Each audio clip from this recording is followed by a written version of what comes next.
कानपुर की सीसामऊ सीट से सपा विधायक इरफान सोलंकी ने भी एमएलसी चुनाव के लिए मतदान किया और इस दौरान बीजेपी पर निशाना साधा। इसके साथ ही सपा प्रत्याशियों की जीत का दावा भी किया। इरफान साहब, ये बताइए कि समाजवादी पार्टी चुनाव में कहां खड़ी दिखती है एमएलसी की? देखिए, बात खड़ी होने की या बैठने की नहीं, बात है चुनौती की।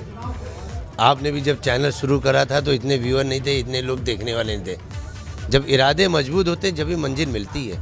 2-4 कदम को चलना नहीं कहते, और जो रास्ता मंजिल को ना पहुँचे वो रास्ते। हम चुनौती तो दे रहे हैं, हम दूसरी पार्टियों की तरह नहीं है जो अपने कैंडिडेट को बिकवा दे रहे हैं। हम उन पार्टियों का नाम नहीं लेना चाहते, पर मेरा इशारा जिनकी तरफ है जनता उन सबको जानती है। कहाँ कभी 3-3 बार मुख्यमंत्री रहे और आज मात्र एक विधायक है। जहाँ उन्होंने पूरे उत्तर प्रदेश में राज कराओ, पूरे देश में राज कराओ, आज उनके पास मात्र 2 विधायक हैं। आप मानते हैं भारतीय जनता पार्टी को आप चुनौती दे पा रहे हैं इन चुनाव में? चुनौती ही दे रहे हैं, जभी तो वो हम लोगों के साथ अत्याचार कर रहे हैं, जभी तो हमारे कंधों पे बंदूक रख के दूसरों को निशाना बनाया जा रहा है। पर याद रखिए, जुर्मी कब तक जुर्म करेगा सत्ता के गलियारों में, और जर्रा जर्रा गूंज उठेगा इनकलाब के नारों से। ये इनकलाब का नारा ही था जो गांधी जी ने दिया था जब भी हमारा देश आज़ाद हुआ। हम भी नारा दे रहे हैं, भले हम रहे ना रहे, एक दिन भाजपा मुक्त भारत होगा और हम सब फिर वापस एक साथ रहेंगे। कई सीटों पर आज चुनाव हो रहा है, कितनी सीटों की उम्मीद करते हैं? हमें एक भी नहीं मिले गम नहीं होगा, पर ये जरूर दिल में सुकून मिलेगा कि हमने उनको चुनौती दी और उनको लोहे के चने चबवा दिए। उनकी तरह नहीं है जो वॉकओवर दे दिया है।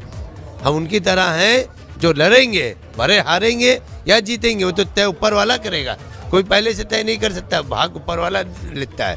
हम हारेंगे या जीतेंगे, पर हम उनको कड़ी चुनौती देंगे, ये हमें विश्वास है। इरफान सोलंकी समाजवादी पार्टी के विधायक कह रहे हैं कि लड़ रहे हैं और कड़ी चुनौती दे रहे हैं, नतीजा चाहे कुछ भी हो। कानपुर से कैमरामैन पंकज निगम के साथ रतीश त्रिवेदी, एबीपी गंगा।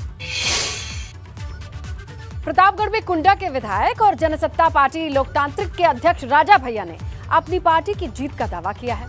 यहां से राजा भैया की पार्टी से उनके करीबी अक्षय प्रताप सिंह उम्मीदवार हैं। इस वक्त मेरे साथ कुंडा के विधायक और जनसत्ता पार्टी के राष्ट्रीय अध्यक्ष रघुराज प्रताप सिंह और राजा भैया मेरे साथ हैं। सबसे पहला सवाल आपसे राजा भैया यही है कि लगातार 4 बार तो आप निर्विरोध बनवाते आए हैं अक्षय प्रताप सिंह को एमएलसी, लेकिन इस बार बीजेपी ने अपना उम्मीदवार खड़ा कर दिया। चुनौती है?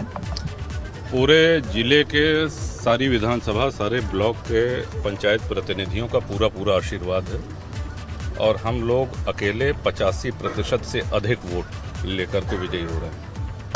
बीजेपी के सांसद प्रतापगढ़ से संगम लाल गुप्ता, उनका कहना है कि पहले आप 1 लाख वोट से जीतते आते थे, लेकिन इस बार सिर्फ 29,000 से जीते हैं। तो ये कहीं ना कहीं स्पष्टता दिखा रहा है कि आपका जो प्रभाव वो कम हो रहा है। नहीं, कोई दिक्कत नहीं है, फिर सही हो जाएगा सब कुछ। हमको पता नहीं कि सांसद जी ने ऐसा कहा या नहीं कहा। नहीं, मुझसे ही कहा, मैं अभी उन्हीं से उनके पास ही आ रहा हूँ। ये कोई बात नहीं,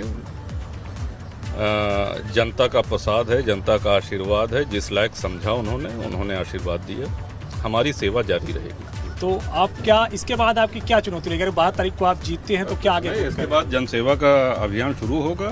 पिछले 1 वर्ष से हम सभी साथी चुनाव, पहले जिला पंचायत के सदस्यों का चुनाव, फिर अध्यक्ष का चुनाव, फिर ब्लॉक प्रमुख का चुनाव, फिर विधानसभा का चुनाव, और अब ये विधान परिषद, तो लगातार जनसत्ता दल विजयी होता चला है। तो अब सेवा का समय। समाजवादी पार्टी के भी उम्मीदवार इस बार यहाँ से खड़े हुए हैं। हर बार समाजवादी पार्टी का समर्थन कहीं ना कहीं आपको मिलता था।